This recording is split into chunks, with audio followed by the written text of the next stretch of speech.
Bismillahirrahmanirrahim. Alhamdulillahi Rabbil Alamin. Afdhalus salati wa atammu taslim ala Sayyidina Muhammad as-sadiqi wa'dil amin, Sayyidina Muhammadin wa ala alihi wa ashabihi al-ghurril mayamin, wa man tabi'ahum bi ihsanin ila yaumiddin.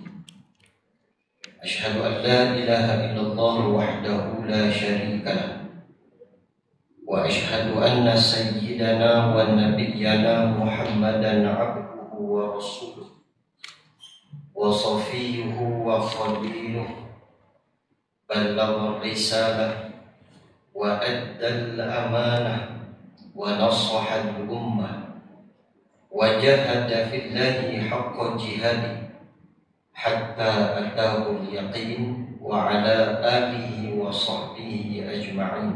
Amma ba'd. Qaulullah subhanahu wa ta'ala fi suratil Ahzab. Bismillahirrahmanirrahim.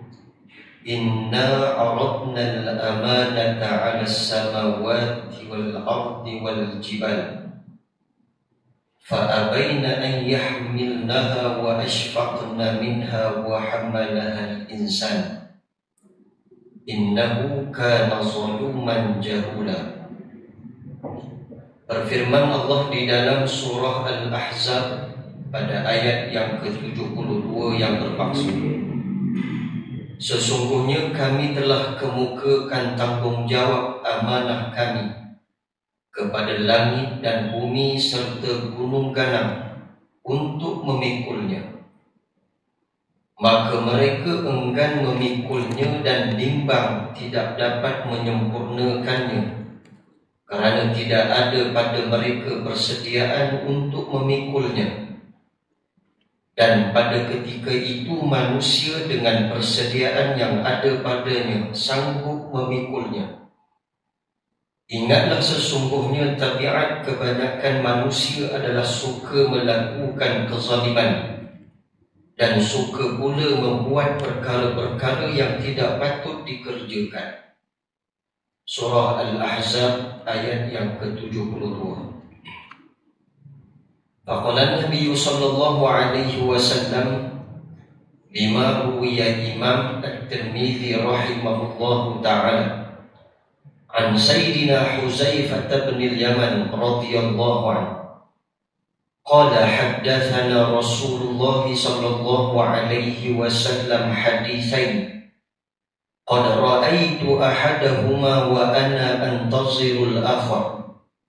Haddatsana anna al-amanata nazalat fi jazri qulubir rijal thumma nazala al-Qur'an fa'alimu minal Qur'ani wa'alimu minas sunnah. Thumma haddatsana an raf'il amanah faqala yanamu ar-rajulu an-nawmata fatuqbadu al-amanatu min qalbi fayadhallu asaruha al-waqta. Thumma yanamu nawmatan fatuqbadu al-amanatu min qalbihi fayadhallu asaruha misla al-badr kajamrin dahrajtahu ala rijlik fanafitat fatarahu muntabiran wa laysa fihi shay'. Thumma akhadha hasatan fadahrajaha ala rijlihi faqala fayusbihu an-nasu yatabaya'una la yakadu ahaduhum yu'addi al-amanah hatta yuqalu inna fi bani fulanin rajulan amina wa hatta yuqalu lirrajul ma ajladahu wa azfarahu wa a'qalahu wa ma fi qalbihi misqalu habbah min khardalin min iman.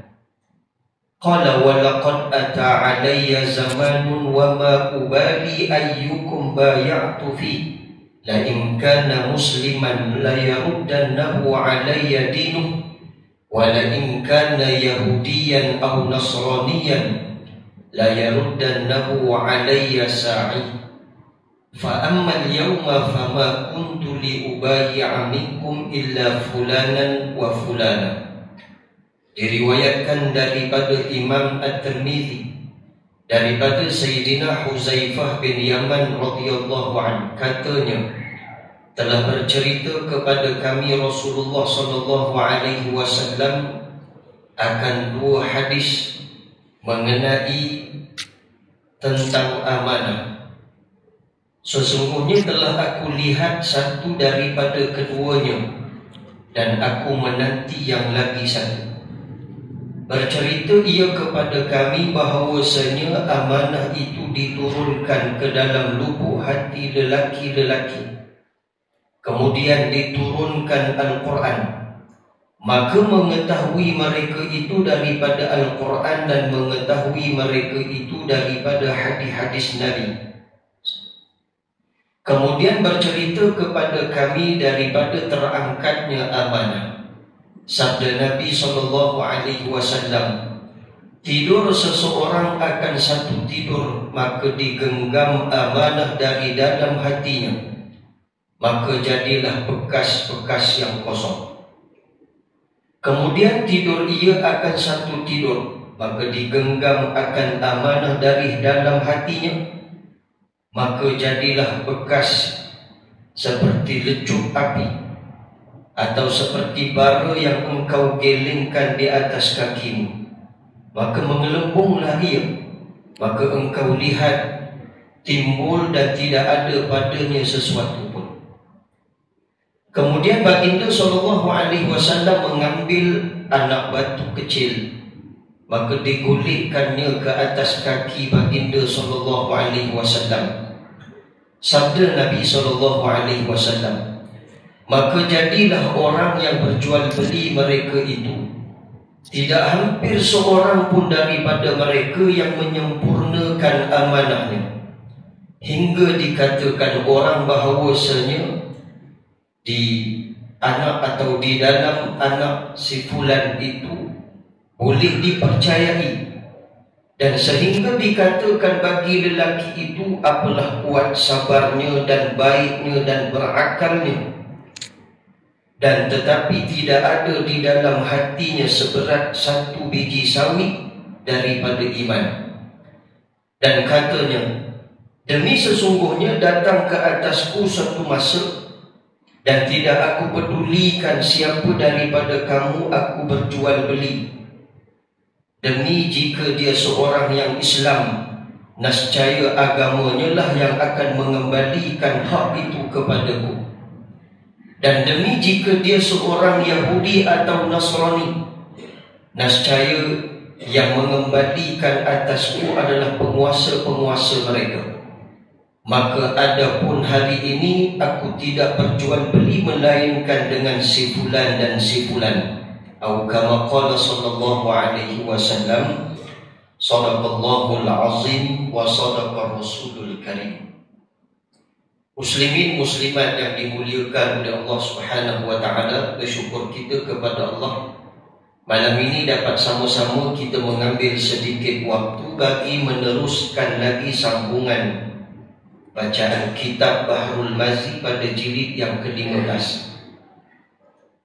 di mana kita di dalam tajuk tentang terangkatnya amanah yang telah dikurniakan Allah kepada manusia. Tuan-tuan muslimin muslimat yang dimuliakan oleh Allah, sebelum ini kita telah menjelaskan bahawa amanah ini maksudnya seseorang yang diberi tanggungjawab, atau sebahagian yang lain pula berkata amanah ini ialah iman atau nurul iman, cahaya iman. Makna dan kebanyakan ulama berkata amanah itu adalah tanggungjawab yang diberikan seseorang kepada yang lain untuk sebagai menjalankan tanggungjawabnya. Maka inilah amanah yang diturunkan oleh Allah di dalam tubuh hati manusia. Kerana hadis daripada Huzaifah radhiyallahu anhu, kata Huzaifah, Nabi cerita kepada kami dua kejadian. Yang pertama, Allah turunkan amanah di dalam lubuk hati manusia sebelum turunnya Al-Quran dan As-Sunnah. Artinya, amanah ini dia duduk diam di dalam hati kita sehingga turunlah Al-Quran dan turunlah As-Sunnah.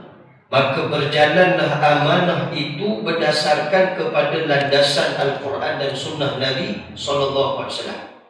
Arti kata yang mudahnya, amanah ini dia takkan boleh berjalan selain daripada Al-Quran dan Sunnah. Siapa yang ada tanggungjawab, dia tidak berjalan di atas jalan Al-Quran dan Sunnah, maka itu namanya khianat, bukan lagi amanah. Sebab amanah ini fungsi dia, perjalanan dia, landasan dia adalah Al-Quran sebagai tempat untuk kita memahami tanggungjawab ini sangat berat. Atau amanah ini mesti dijalankan, dia tidak boleh ditinggalkan, karena dia terkait dengan iman.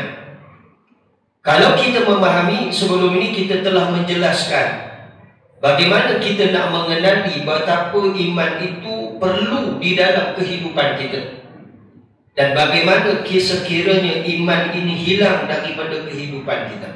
Kita ambil satu contoh, rukun iman yang 6. Karena iman adalah perkara penting, asas.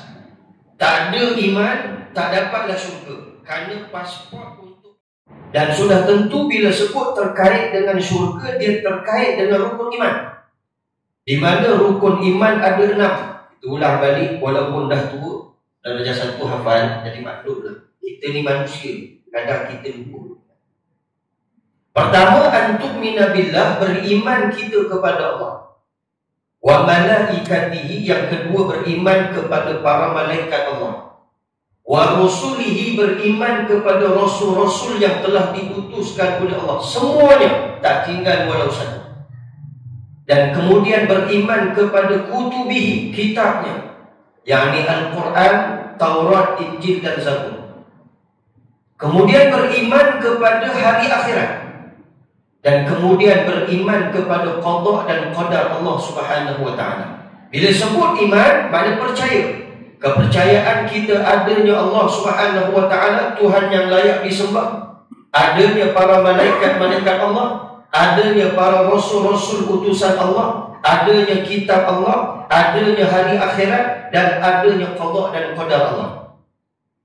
Hilang salah satu daripada 6 rukun iman, terbatal iman. Iman dia tak macam fiqh. Dia dalam Islam ni dia ada 3 serangkai: iman, Islam dan ihsan. Iman iaitu ilmu akidah, Islam iaitu ilmu fiqh, al-ihsan iaitu ilmu tasawuf. Ni namanya 3 serangkai. Kalau fiqh banyak cabang dan banyak mazhab, tak ada masalah. Sebab apa? Dia masih lagi tak lari, kerana fiqh ini dia lebih kepada praktikal, bukan lebih kepada dalaman. Adapun iman, dia terkait dengan dalaman. Jadi salah satu daripada 6 rukun iman itu tak ada dalam kehidupan kita, terbatallah iman.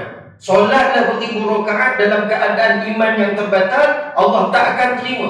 Puasalah banyak hari mana pun dalam keadaan iman yang terbatal, Allah tak akan terima.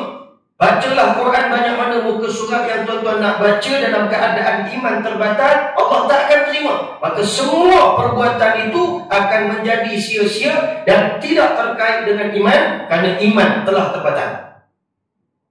Daripada rukun iman yang 6, saya nak ambil satu je malam ini, iaitu beriman kepada hari akhirat. Tuan-tuan muslimin muslimat yang dimuliakan oleh Allah, saya nak bagi tuan-tuan nampak macam mana iman ni ada dalam kehidupan kita, atau pentingnya iman dalam kehidupan kita. Bila kita sebut tentang hari akhirat, apa yang kita percaya tentang akhirat?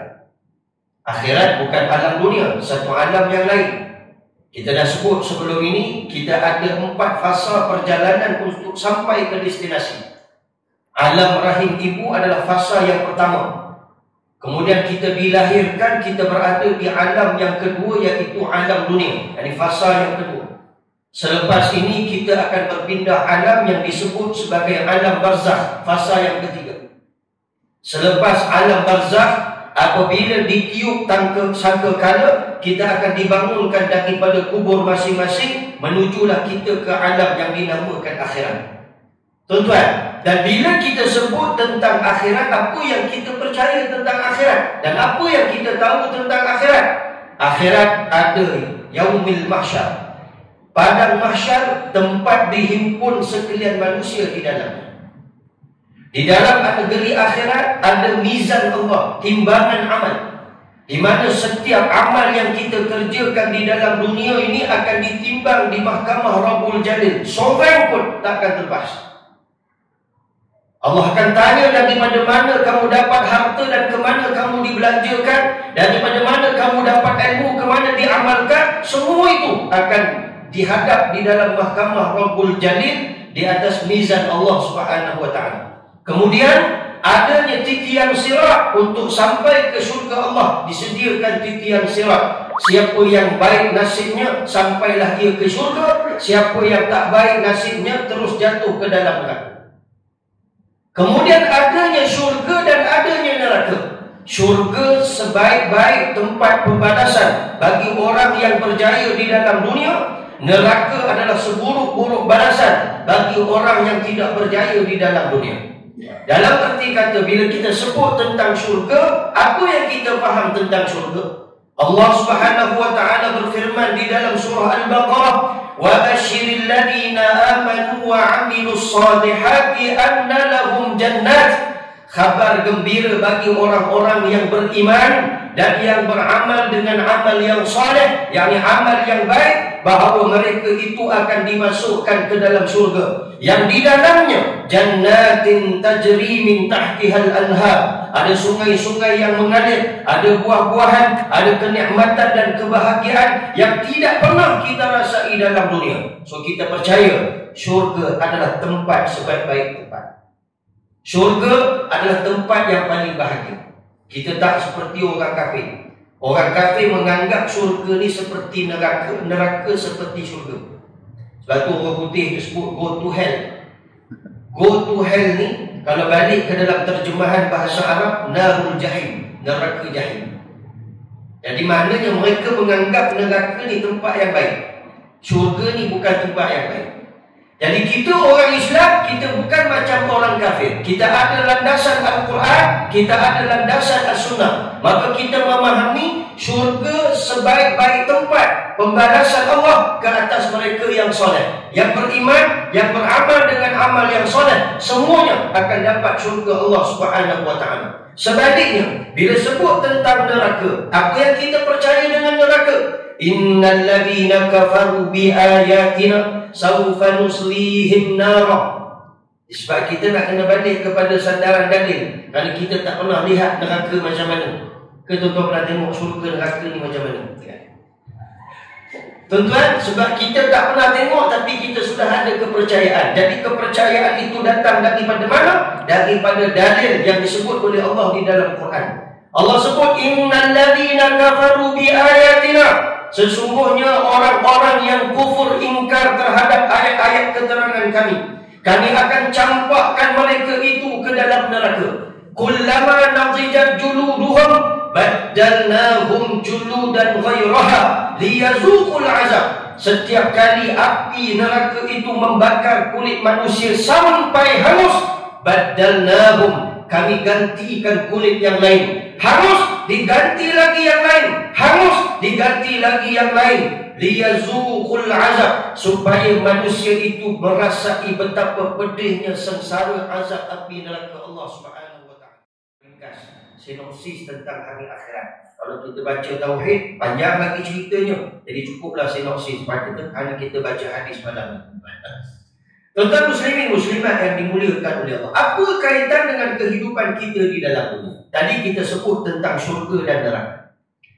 Syurga sebaik-baik balasan. Jadi maksudnya orang yang nak syurga, dia akan turuti segala perintah Allah, dia akan buat baik dan dia akan tinggalkan perkara-perkara yang dilarang oleh Allah Subhanahu wa taala. Kenapa? Karena dia percaya adanya syurga, maka dia berusaha untuk beramal, mengharapkan redha Allah Subhanahu wa taala supaya di akhirat esok dia mendapat syurga. Adapun Mereka yang meninggalkan solat sebagai contoh. Solat atau perkara-perkara yang haram yang dilakukan oleh seseorang itu. Bila dia buat sesuatu perkara yang haram, yang dilarang oleh Allah, atau sesuatu yang sepatutnya dikerjakan lalu ditinggalkan, maksudnya solat wajib dikerjakan lalu ditinggalkan solat, maknanya orang ni tak ada iman. Kenapa dia tak ada iman? Sebab dia tak percayakah tentang adanya neraka sebagai tempat pembalasan seburuk-buruk balasan? Kalau kamu buat perkara yang Allah tak suka, kamu buat perkara yang haram, kamu seronok buat perkara yang haram, jadi kamu tak percaya ke tentang neraka yang seburuk-buruk azab Allah sediakan di dalamnya? Maka kata para ulama, orang yang sudah sinonim keadaannya dengan kemungkaran dan kejahatan, dia sudah tidak ada iman, kerana dia tak percaya tentang betapa pedihnya azab api neraka Allah nanti. Kalau dia ada iman, dia takkan berani buat jahat. Kalau dia ada iman, dia takkan berani buat perkara yang diharamkan oleh Allah Subhanahu wa taala. Khususnya membunuh. Kerana membunuh ni manusia ni suka sangat membunuh. Lagi zaman sekarang terdedah dengan game Mobile Legend. Saya tengok game Mobile Legend. Saya ingat anak-anak je main game Mobile Legend ni, orang tua pun main. Kantoi saya pergi satu pasar raya, tengok orang tua duduk dekat kursi, rupanya main game Mobile Legend. Tuan-tuan, game Mobile Legend ni bukan game lumba lari. Game Mobile Legend ni game angkat pedang lawan 2 orang. Jadi manusia ni terkadang sampai satu tahap pengaruh di media sosial, pengaruh game-game yang disidangkan, yang dihidangkan di media sosial, sampai satu tahap membunuh ni sudah jadi kelaziman. Sedangkan membunuh di dalam Islam hukumnya adalah haram. Kalau seseorang itu sampai satu tahap dia berani melakukan pembunuhan, dia dah tak ada iman. Kalau dia ada iman, dia tak akan berani melakukan pembunuhan. Kerana bunuh haram. Haram jawapannya neraka. Kerana hukum bagi haram, buat dapat dosa dan akan diseksa, tinggal dapat pahala. Bukankah Nabi SAW bersabda dalam hadis yang lalu kita baca, inna dima'akum wa amwalakum wa a'radakum alaikum haram. Sesungguhnya darah orang Islam, kehormatan orang Islam, harta orang Islam haram melakukan angkara ke atasnya. Nabi sebut dalam hadis yang lain, la yahillu dami imri'in muslim, tidak halal menumpahkan darah orang Islam, yakni haram. Siapa yang berani melakukan pembunuhan, maksudnya dia dah tak ada iman. Kalau dia ada iman, dia tak akan berani buat. Sebab dia takut akan azab seksaan api neraka. Kalau dia buat, tak ada dia berani. Tak ada dia berani nak menanggung azab api neraka Allah Subhanahu wa taala. Maka sebab itu, kenapa saya ulas yang ini dulu untuk tuan-tuan, supaya kita faham hadis yang kita nak baca ni. Dia terkait dengan iman. Amanah, orang yang menjalankan amanah diberi pahala. Orang yang mengkhianati amanah yang diberikan, dia akan dihukum oleh Allah di dalam neraka dengan azab seksa. Maksudnya orang yang tidak amanah itu, dia tak percaya ke tentang adanya neraka sebagai seburuk-buruk balasan. Kenapa dia berani sangat tidak jujur dan amanah dalam urusan dia? Dipertanggungjawabkan harta ke atasnya untuk menjaga, lalu dia khianati. Dipertanggungjawabkan dia untuk jawatan nazir masjid, pengurusi atau sebagainya. Dipertanggungjawabkannya sebagai ketua kampung, sebagai ketua taman, sebagai ketua karya, tapi dia tidak menjalankannya. Tidakkah dia beriman tentang hari akhirat, di mana adanya neraka sebagai seburuk-buruk balasan? Perkara ni semua terkait dengan iman. Dalam Islam ni, apa yang kita buat semua terkait dengan iman. Dalam hadis kita dah sebut banyak dah. Pertama, kebersihan. Kebersihan je pun, tapi dia terkait dengan iman. At-tuhuru syatrul iman. Dan dia kata kebersihan itu separuh daripada iman. Berkasih sayang, Nabi sebut, la yu'minu ahadukum hatta yuhibba li akhihi ma yuhibbu li nafsihi. Tidak beriman seseorang mukmin itu sehingga dia mengasihi saudaranya lebih daripada dia mengasihi dirinya. Itu di antara hadis-hadisnya. Banyak lagi hadis yang lain. Kalau dikupas hadis muslimat yang dimuliakan oleh Allah Subhanahu wa taala. Qala muallif rahimahullah wa nafa'ana bi ulumihi fid dar. Tadi mukadimah baru masuk kita sebetulnya topik bicara kita. Sambungannya pada muka surat yang ke-51 dalam kitab saya, masalah yang ke-78. Al-Quran diturunkan oleh Allah Subhanahu wa ta'ala kemudian daripada amanah. Kita dah sebut sebelum ni dan tadi pun kita dah ulang balik sikit. Sebelum Allah turunkan Al-Quran, sebelum Allah turunkan hadis Nabi ni ataupun Nabi kita Muhammad SAW ini sebagai utusan Allah, amanah itu sudah diturunkan terlebih dahulu di dalam lubuk hati setiap lelaki-lelaki Muslim. Maksudnya kita ni dah ada sifat amanah, tanggungjawab ni dah ada. Dan bagaimana nak menjalankan tanggungjawab ini? Ini disebut, iaitu dengan dalil sepotong daripada hadis Nabi SAW pada masalah yang ke-77 yang lalu. Maka dapatlah tahu bahawa orang-orang akan Al-Quran dan hadis Nabi dengan belajar dan berburu, tidak ia seperti amanah itu turun dan hadir di dalam hati segala mukmin dengan tidak belajar. Maksudnya, setelah Al-Quran itu diturunkan, maka kita wajib mempelajari Al-Quran dan Sunnah. Bagaimana nak menjalankan amanah itu? Esok, hari ini mungkin kita duduk di masjid. Esok satu hari Allah angkat darjat di antara kita ni menjadi orang yang lebih penting, bertanggungjawab menjaga sesebuah negeri, menjaga sesebuah negara. Bagaimana kita nak menjalankan amanah ini? Berat ni. Mungkin hari ini kita rasa, tak pun Ustaz, saya dah tua. Tak. Kalau Allah kata kun fayakun, bila Allah berkehendak kepada sesuatu, Allah kata jadi, maka jadi. Saya dah sebut dah sahabat saya sebelum ni. Masya Allah. Dulu kuliah di masjid-masjid.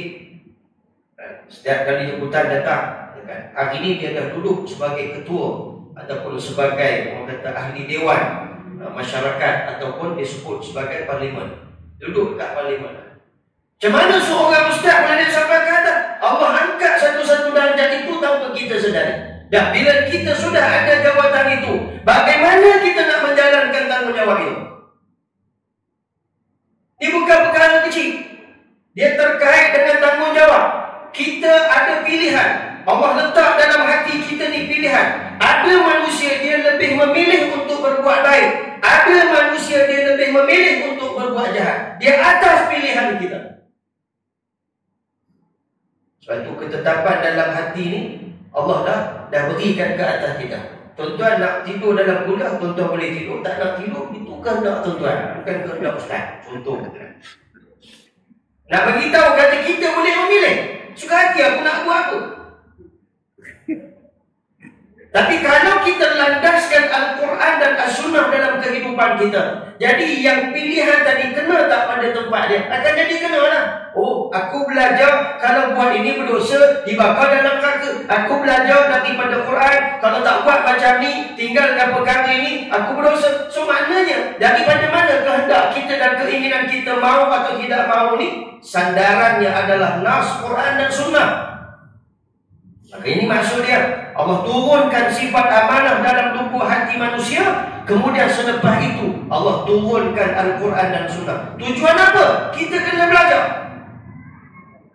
Belajarlah Al-Quran bagaimana untuk kita menjalankan amanah. Baru jadi betul. Kalau tak belajar ustaz, nak jalan terus, takut jadi munafik. Takut jadi munafik. Macam mana tuan-tuan nak jalankan amanah sedangkan tuan-tuan tak tahu nak menjalankannya? Tak takut jadi munafik. Elok kita diberi jawatan sebagai contoh ketua kampung. Rendah sikit. Kalau tinggi sangat kan dia kata ustaz politik pula. Ini rendah sikit ketua kampung. Ketua kampung ni dilantik sebagai ketua kampung. Oh jadi maksudnya ustaz, ini tanggungjawab berat. Macam mana kita nak jalankan tanggungjawab ini? Kena belajar Quran. Quran bagi tahu macam mana. Bila kita belajar Al-Quran, belajar As-Sunnah, maka kita tahu ini sepatutnya kerja aku kena buat. Jangan sakit buat kerja orang, bukan kerja kita. Sibuk dengan kerja orang, kerja kita tak jalan langsung. Aku juga. Nazir sebagai contoh, dia ada tanggungjawab dia. Timbalan Nazir ada tanggungjawab dia. Setiausaha ada tanggungjawab dia. Bendahari dia ada tanggungjawab dia. Kalau Nazir kau semua sekali, pening tu.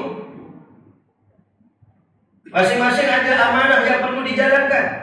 Maka jalankan ikut tanggungjawab kata apa, sedang dalam skop kerja yang telah disediakan. Ini amanah. Jadi macam mana nak berjalan itu, Ustaz? Quran dan Sunnah. Supaya kita tidak terjadi di kalangan orang yang munafik, yang terkena penyakit hati. Sebab yang tidak menjalankan amanah itu adalah sifat bagi munafik. Bukankah saya dah pernah sebut sebelum ni, ulang kali yang ke-7 malam ni. Yang rekod mungkin dia ingat setelah 7 lah. Yang rekod dia ingat, yang tukar rekod belum tentu ingat. Tuan muslimin, muslimat yang dimuliakan oleh Allah, Nabi kata ayatul munafik salasah. Tanda-tanda munafik ni ada 3. Idza haddatsa kadzaba, bila dia bercakap dia bohong. Ini penyakit lah ni, penyakit. Wa iza wa'ada akhlafa, bila dia berjanji dia memungkiri janjinya. Ini hadis, bukan rekayasa daripada saya. Ini hadis, Quran hadis tersebut tentang sifat-sifat munafik ini. Wa iza tumina khan, bila diberi amanah dia mengkhianati amanah itu. Ini sifat munafik. Jadi kita tak ambil 1, 2, kita ambil yang 3 tadi. Diberi amanah lalu dikhianati amanah itu. Ini bahaya dia. Bahaya bila kita khianat. Ingat kita boleh syurga. Syurga tak ada bagi orang yang namanya khianat. Kita belajar dalam bab neraka ada. Dalam bab neraka, neraka yang paling bawah sekali adalah neraka bagi pengkhianat. Munafik. Neraka orang munafik bukan duduk paling atas, duduk paling bawah. Kalau kita masak nasi dekat mana paling hangit, paling bawah. Itu tempat dia sebenarnya. Nak bagi tahu nasi itu bukan hangit di atas, hangit di bawah. Jadi bergerak dekat bawah tu. Jadi itu gambaran nasi, bukan neraka lagi. Kalau neraka bagaimana? Lagi teruk daripada itu. Tuan muslimin muslimat yang dimuliakan oleh Allah, maka kita mesti belajar Al-Quran dan Sunnah. Maka pentinglah Islam dalam kehidupan kita. Pentinglah iman dalam kehidupan kita. Macam mana kita nak boleh? Macam mana tuan-tuan nak kenal siapa Tuhan kita sedangkan kita tak belajar? Kalau kita sudah belajar, kita langgar, jawapan dah ada. Allah kata siapa yang kufur ingkar terhadap ayat-ayat keterangan kami akan campakkan masuk dalam neraka. Jawapan dah ada. Jadi tak dapat tidak kita manusia ni kena belajar. Belajar Al-Quran, belajar As-Sunnah. Belajar Al-Quran ni bukan baca je. Itu salah satu daripada skop pembelajaran Al-Quran. Bukan setakat belajar tajwid je, itu skop daripada pelajaran Al-Quran. Belajar ni memahami, mentadaburi dan beramal dengan Al-Quran. Belajar. Bila Allah Ta'ala sebut hurrimat alaikumul maitata waddama wal lahmal khinzir, diharamkan ke atas kalian minum darah, makan bangkai dan makan daging khinzir. Maksudnya kita kena cek baliklah daripada sudut perbuatan, aku buat ke tidak benar.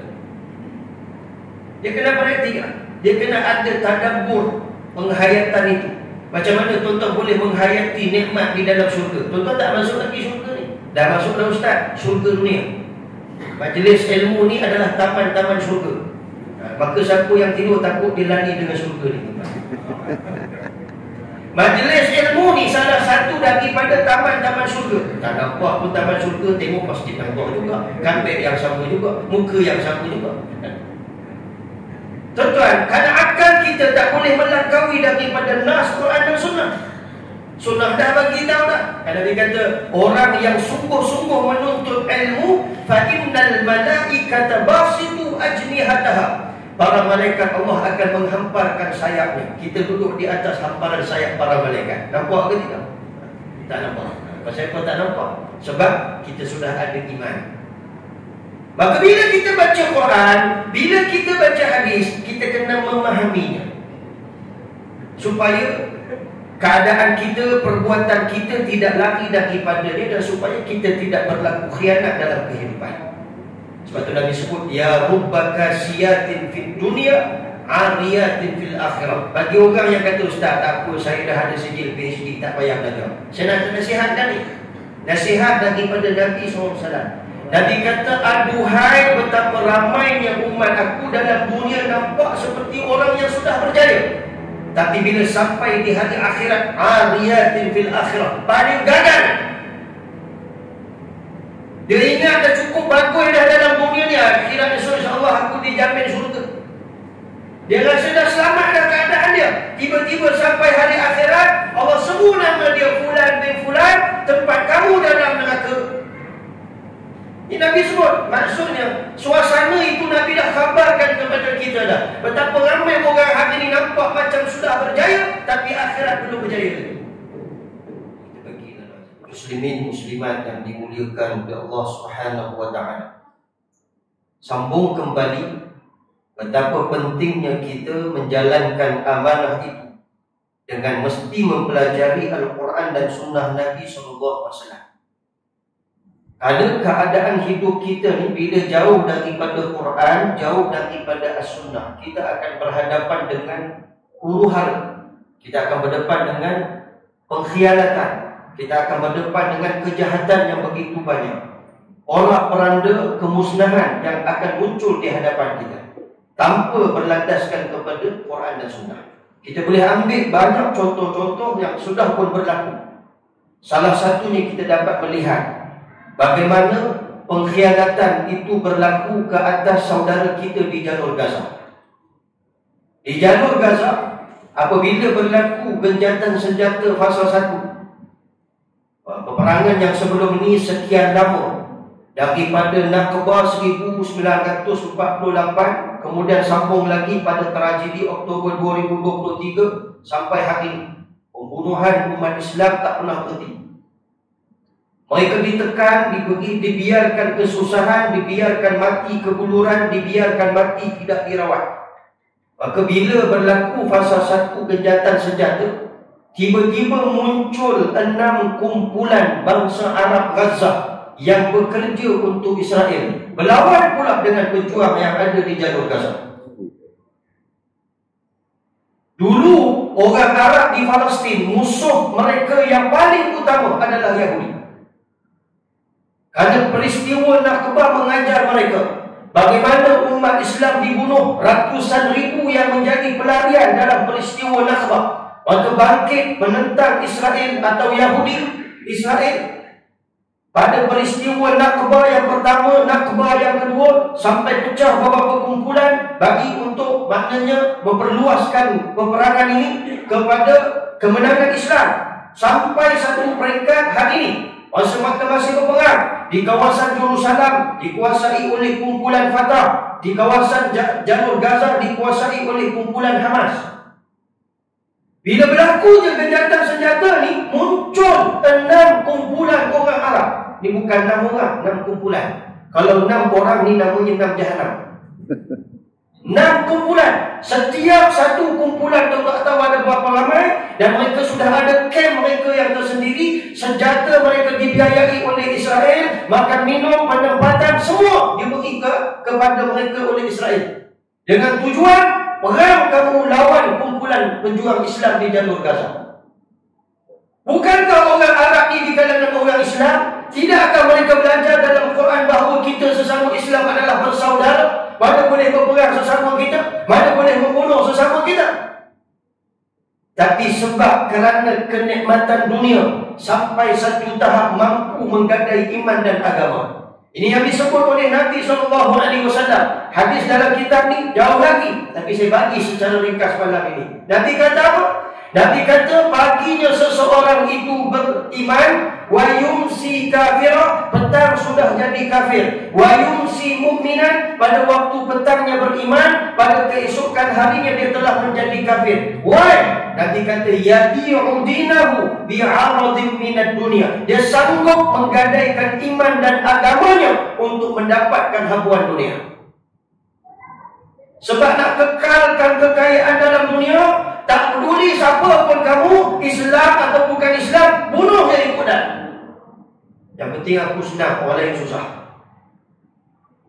Ini namanya mutafifin. Mutafifin ni maksudnya apa?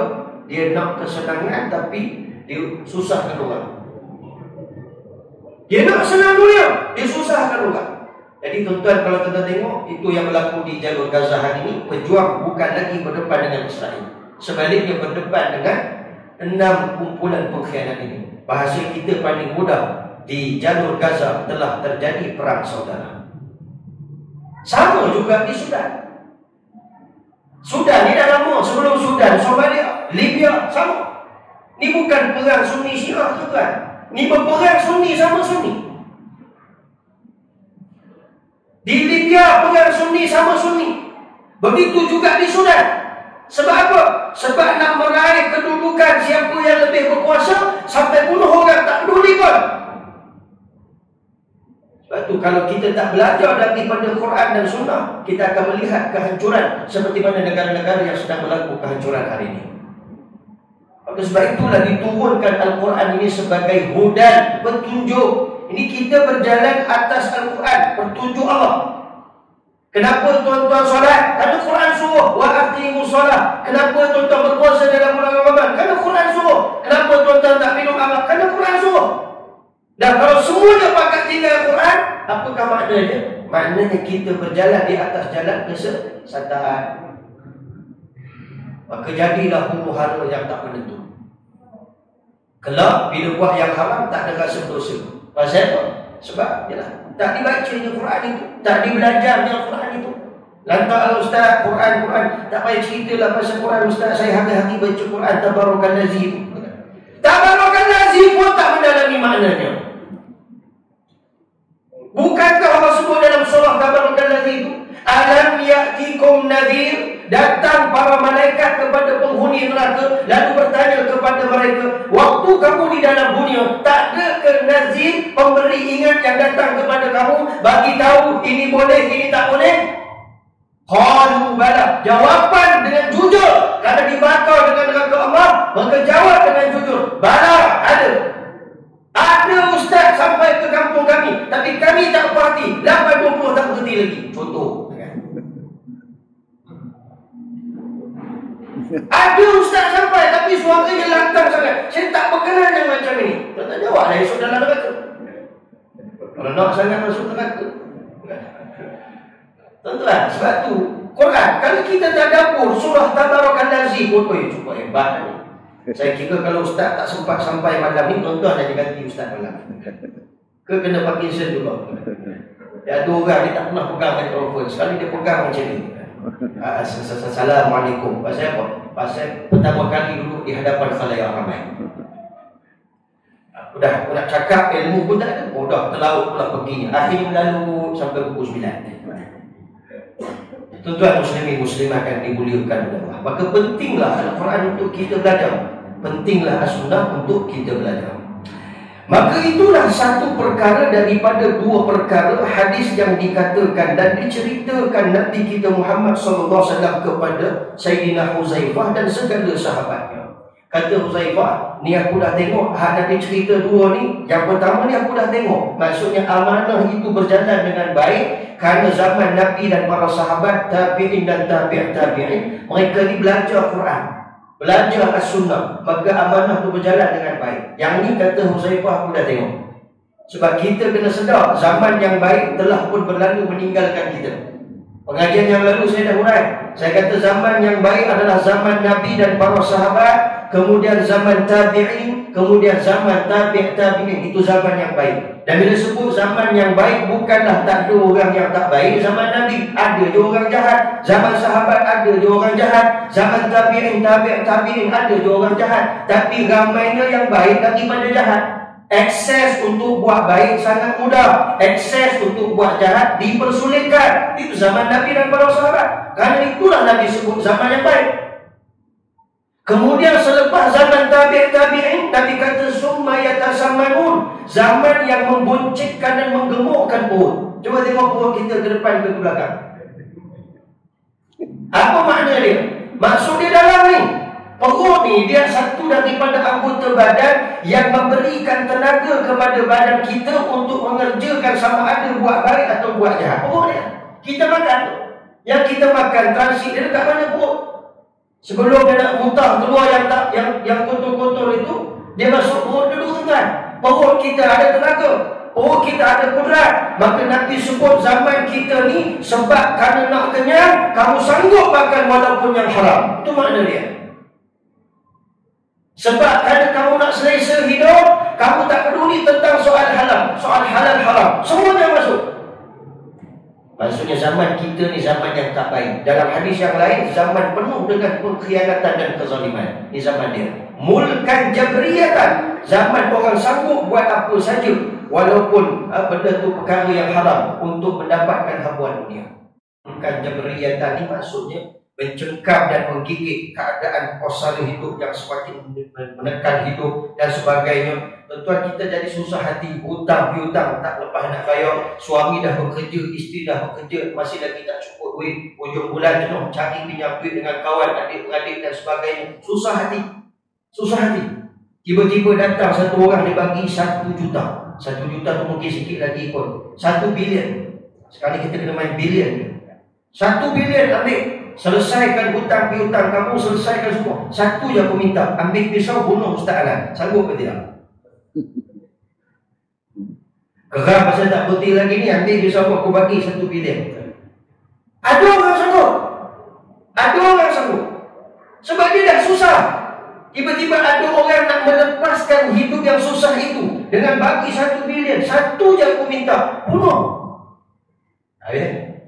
Maksudnya apa, dekat sini kita kena faham. Maknanya iman itu boleh tergadai.